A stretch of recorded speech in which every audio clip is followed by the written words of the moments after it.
What's up guys, welcome back to the channel. On this video we're going to install coilovers on this NA Mazda Miata. ハイパースピードメディア On today's video we're going to install the Flashark racing coilovers. So this is a more budget friendly coilovers and it's meant to get you on the street, get you point A to point B, maybe do occasional track days or autocross days, nothing too crazy. It's also height adjustable with the collar on the bottom right here, and then rotate this bottom piece right here and it will adjust the height from up and down. And also you can adjust the tension of the spring right here by moving this collar up and down. It also comes with a spanner wrench. There's two different sizes. One is the larger one is the smaller one. So make sure you use the correct one when you're adjusting these collars.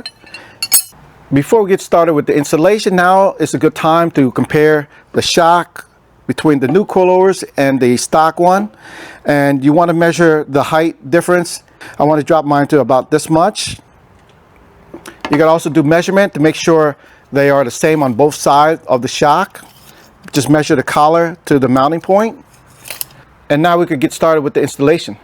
Okay, before we get started, for safety reasons, make sure you install your jack and your jack stand on the correct mounting location. For the first step, we're going to remove the two top strut bolts, and we're going to use a 14mm socket.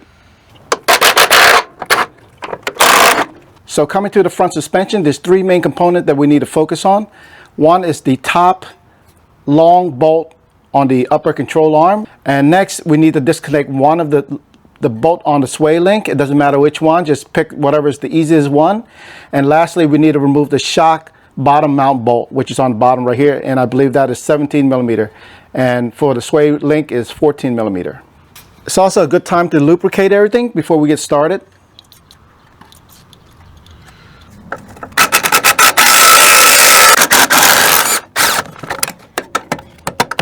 And next we need our 20mm wrench on both sides. You could get away with 121 here and a 22 on this side if you don't have two 21 wrench. And this would be the hardest one to remove. You got to break this bolt loose, it's kind of tight. So a good technique to use is to use two wrenches together.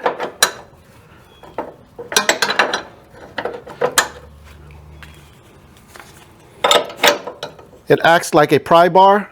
And then just break it loose. Once it's loose, we can now remove that bolt.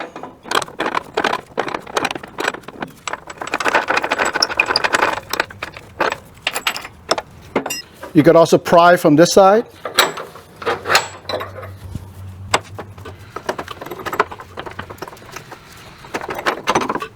And finally, we can remove the last bolt holding the strut in place. You're going to need a 17 on this one.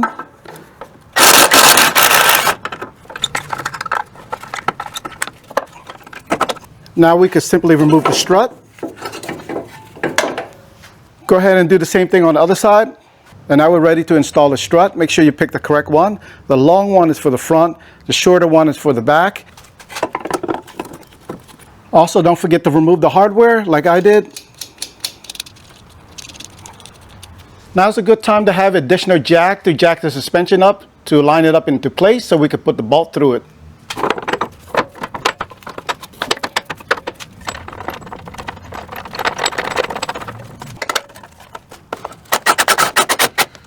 And now we got to jack the suspension up to make sure these two bolt lines up. And once it's jacked up, we can hand tighten the hardware on top.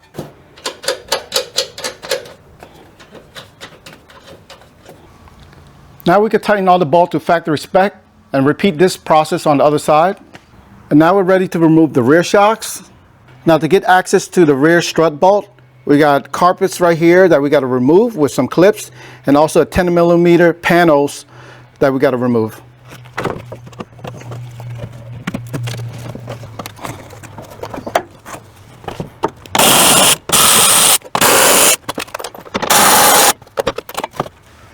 It's kind of hard to see on camera, but behind this fuel filler neck, there's a 14mm bolt that you have to use some kind of swivel socket to remove them.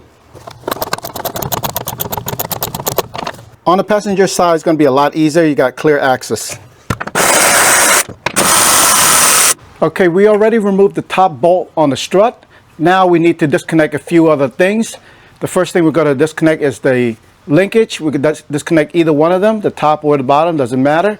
We also will need to disconnect the control arm bolt, which is right here. There's only one bolt. And lastly, we need to disconnect the strut bolt right here. And if you have the stock shocks and spring, it might be a little bit longer. And if you're still having trouble getting the stock shock out, you can also disconnect the camber bolt. Before you remove these bolts, what you can do is get a marker and mark it down. So when you're ready to install it, you can line up the two lines right here, the two marks, and then tighten it up. Now go ahead and lubricate everything.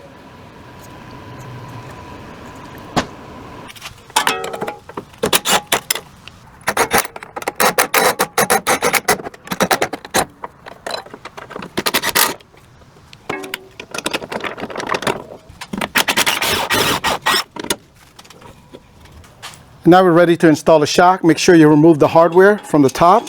I'm going to put my bottom bolt first. Just going to hand thread it for now. And sometimes you need to rotate this shock to get it in place. So I'm going to do so right now. And next we need to jack this up to get it into place. Keep in mind you got to line up this bolt right here on a strut.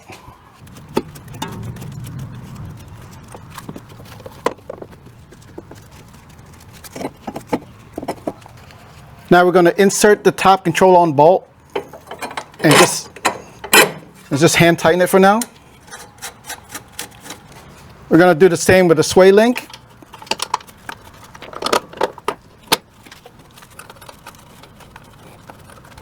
And now we're ready to install the hardware on the top of the strut. And now that all the bolts are in place and hand tightened, we can now tighten it down with the tool.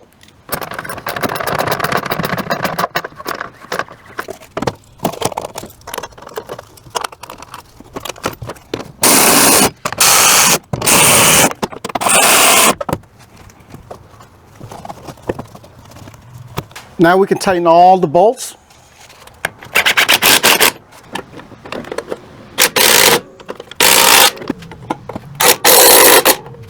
Now the coilover does come with these brackets. For me, I don't need to use it because these are for the ABS system, and my car has no ABS.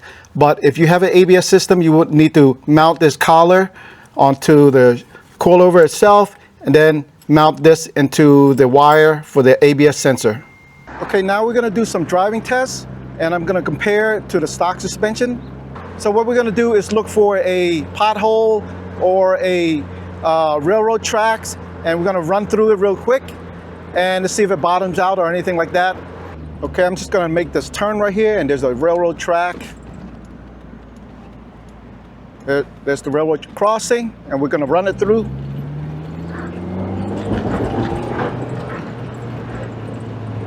That wasn't bad at all.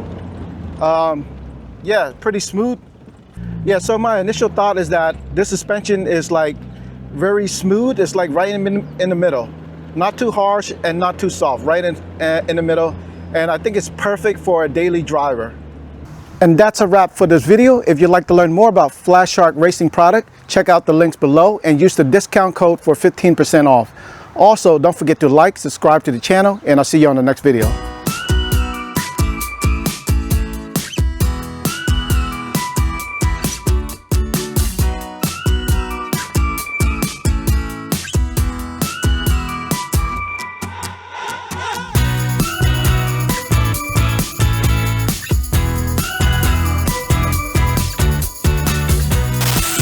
Hyper Speed Media